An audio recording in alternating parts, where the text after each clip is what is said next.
I'm Ann Simmons in the newsroom of the Los Angeles Times. Not surprisingly, last week's killing rampage in Isla Vista triggered renewed debate about gun violence, the mental health of America's youth, and whether there were warning signs that could have helped prevent the tragedy. But what was surprising to some people was that it also sparked a conversation about male privilege. The Los Angeles Times' columnist, Robin Abcarian, has picked up on this issue and joins me to discuss it.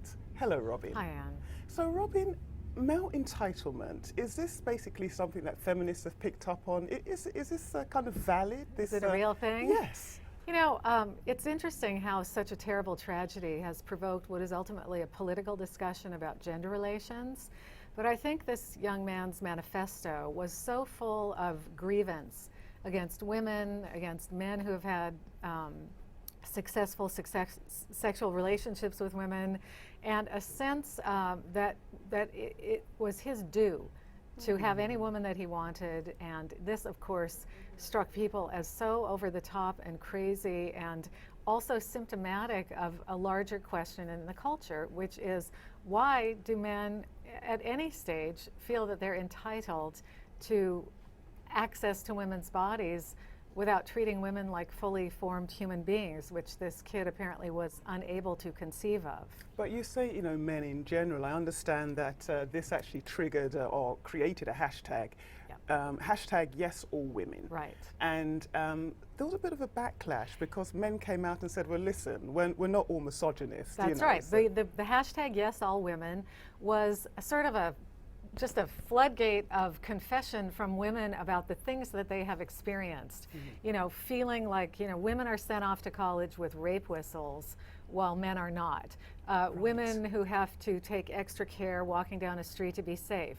Women who are told by some random stranger walking down the street, hey, why aren't you smiling? You know, it's a sort of invasion of boundaries of women that men do not experience. Well, of course, enlightened men responded with the hashtag not all men. And that's true. Not all men are rapists, not all men are sexist. Of course that's true, but that wasn't the issue. The issue is that women walk through the world in a different way than men do, and it's because of their gender. Now, to what extent does this actually speak to the larger conversation, the larger dialogue about female subjugation and inequality? Well, I'm not sure subjugation is such a great word when we're talking about, you know, American women particularly. It's a great word when you use it about Nigerian schoolgirls who have been abducted by Islamist extremists. But we see, for example, in our culture, Hillary Clinton's probably running for president in 2016. So the attacks on her age and her looks and her health have already started. Why? Because she's a woman.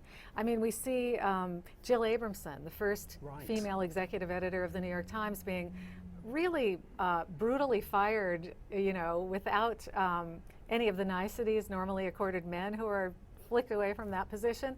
So that too unleashed this sense in the culture that women are treated differently, and it's given rise to discussion of something called the glass cliff.